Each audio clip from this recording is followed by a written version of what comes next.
Hello, my name's Tansy. I'm the author of the book, The Superheroes on Your Plate. And today I have with me Emma Hay, who's the illustrator of the book.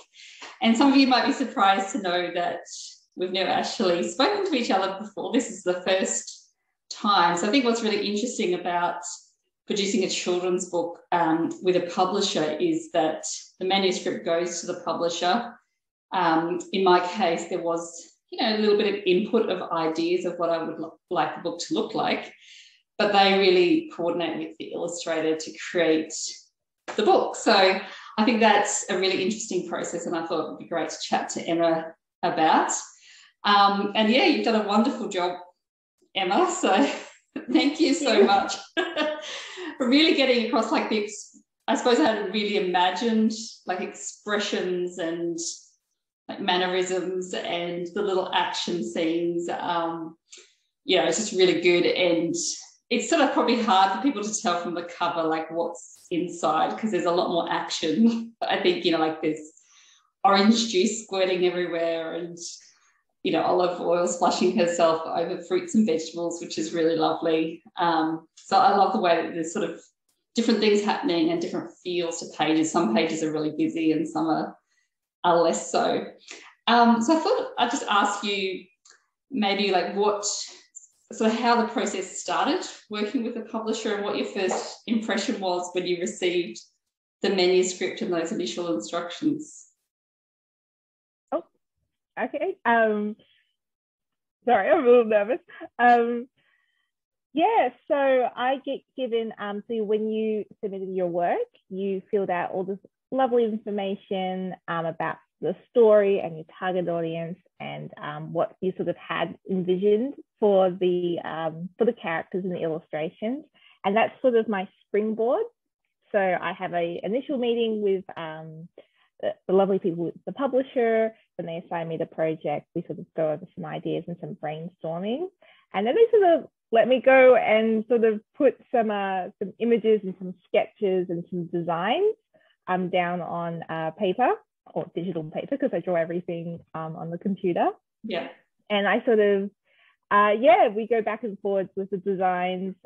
With yours, I feel we captured the characters really early because they just came through the text. Like they're sort of fun and they sort of had so much energy and they were so lively that I really wanted bright, cute characters with big expressive eyes that, could like give each other like cheeky little winks and, little nods and communicate to each other through all their facial expressions. We did have a version of all the fruits and vegetables with arms and legs. Sort of, I thought maybe if they were doing some like star jumps or something that could be interesting for action. But I thought that was a bit busy with all the exciting characters on the page. So yeah, the facial expressions was the key part to showing like the emotion and their communication, and then just having like all the bright colors and making them look like fun and inviting and delicious because at the end of the day they're food you want to invite to your plate and like enjoy eating. And so that was sort of like the goals of the designs, and we worked really quickly together to sort of bring them to life because they were sort of just in the story. They were just ready to be discovered, I guess. The process there.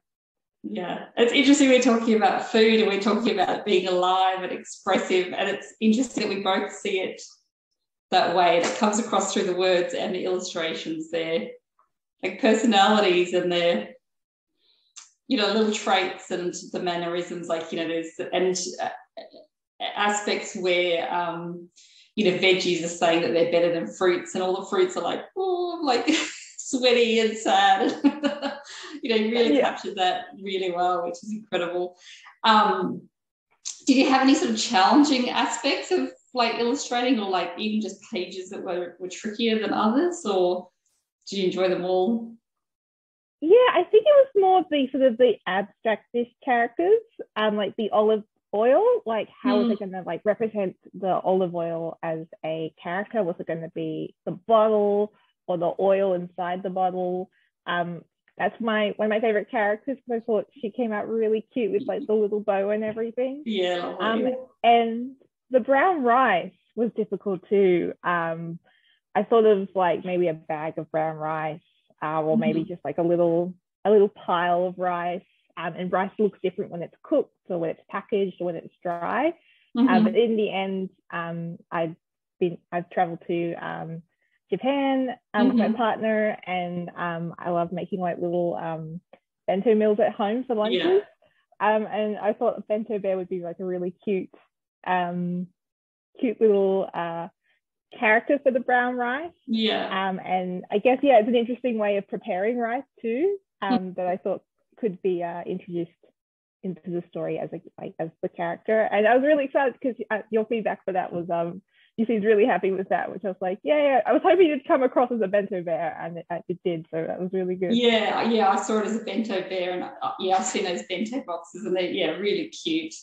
And like, I think you're right. Like, when I was writing the story, I was like, I've got no idea how someone would illustrate this. Like, how do you illustrate olive oil, or and get across the story in the character? It's not just an orange sitting there, it's actually an orange doing what the words say. So you did really well with that. And I love the page with olive oil splashing herself everywhere. Like, that's a beautiful page just as an illustration on its own. It's absolutely gorgeous. So you did really well. Thank you. Yeah, I think it was probably a big challenge. I think it was a big challenge, and I think you've done an amazing job. It's just so colourful and bright and fun. So did you have a favourite character in the book? It's hard because I am attached to all the characters as I like created them and sort of like had their little personalities come through, and like when I added little accessories like the orange with his little cowboy hat. Like, he just needed a cowboy hat because he's so adorable. I think I'd have to say it's the avocado because he was like the first character that I worked on. And I always sort of imagined him because I don't know, he sort of had this sort of like leadership kind of feel to him. Him or Kiwi. Kiwi felt a bit like he was also like the jolly friend that sort of was so excited to be there and hang out with everyone and make notes on the plate. Like, that was his little slogan. So I thought, those two were really fun to design, and that sort of I sort of saw them as little like cheerleaders. Because I sort of was thinking personality traits, and I think like Kiwi, like I was thinking of New Zealanders, and I was thinking of like just friendly, laid back, and wanting to be mates. Like, and so I also like brought him, like the Kiwi, in as a character that was constantly like just the friendly guy that just wants to be friends. So it was sort of like trying to think of the sort of characteristics of them, and like I think even when I read the story to myself out loud, I think of Strawberry as very girly, and the same as Grape, and like I don't know, I see Grape as quite flirty. And it's like, wine grape. So like having them as the whole characteristics, like I think you did that really well with the feminine characters and the different characteristics, and like Walnut as an old man, which was something I would never have imagined. So it's really incredible with what you've done with each of the characters and really give them those identities. Like we'll see when we release the book, but I can sort of see people falling in love with different characters, and I don't know, they could potentially take a life of their own in the future. Yeah, I definitely can see like so much more like adventures coming from these characters. Like Potato's kind of cheeky and a little bit sassy. I love the chickpeas. Like, they're just like tiny, and they're like in their little group. And like Walnut, he sort of felt like wise and sort of was sort of a bit of a peacekeeper in the group as well. So I think there's definitely, it's amazing because I think that was the biggest challenge of sort of bringing food to life and mixing in with things like the sardine, which is sort of already like could be a character in its own because it looks like a fish. And then with things like a bottle of olive oil and the fact that they all sort of seem to fit in the world, and they all seem to be alive. And full of personality. It was really, really rewarding project to see that all come together. And your words, like every time I sort of illustrated something, I felt like I was discovering what the words were saying, and bringing that to life on the page. Like it was all there. I just needed to add, you know, like the characters and a bit of color.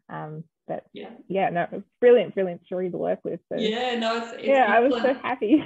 Yeah, I'm really happy with it, and I think the pages are really busy with the words and the illustration, and there's so much to see. Like when I first got the book, I was like, oh, I could spend ages, like an hour, just looking at one page. And I think, you know, obviously with the children's book, that's really good, where you can just share one or two lines, and then it's looking at the characters and seeing how they're feeling and behaving, and who's confident and who's show-offy, like showing off or whatever it might be. So yeah, hopefully other people really enjoy it, and it'll be really interesting to hear from other people what characters they love. So I might just wrap it up there, and you know, for those who grab a copy of the book, I would love to hear who your favourite characters are, and what you really enjoy, and maybe even your favourite pages, because there's some quite unique, different pages throughout the manuscript as well. So thank you very much, Emma. It's great to chat. Thank you. This has been a pleasure. Excellent.